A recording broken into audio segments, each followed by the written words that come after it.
අල්ලලා බලාගෙන කරන්න තිබ්බා මැනලා.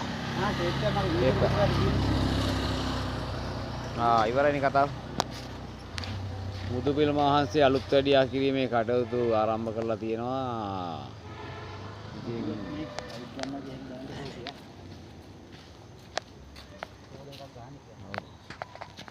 ඔතනම විදුලි ආලෝකය අපි මේ සෝලාර් පවර් එකක් හයි කරන්න තමයි අපි මේ සියලු කටයුතු දෙන්නේ. මොකද හැම පැත්තෙම බලනකොට අද සෝලාර් පවර් තමයි ගොඩක් තාක්ෂණي දියුණු වෙලා තියෙන්නේ.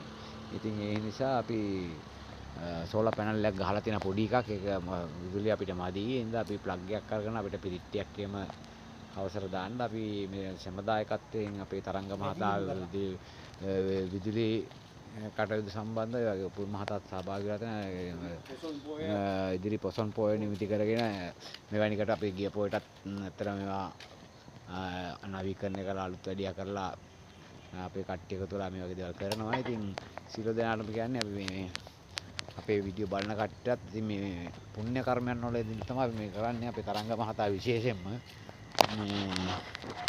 ඉතින් සියලු දෙනාටත් පුළුවන් සමදායකත්වයක් තියෙනවා. වරකන්දේ හරි සිටින සියලු දෙනාට අපි කියන්නම් අපි කියන පුළුවන් උදව්වක් අපිට මේ ඉන්ටර්ලොක් අල්ලා ගැනීම තමයි අපි ඊළඟ අධීර ප්ලෑන් කරන්නේ. අපි බලමු අපි ගැන ඉදිරි කටයුතු සියලු දෙනාම කතා කරන්න කියමින් අපි අදට සමුගන්න යන සියලු දෙනාට ජය වේවා.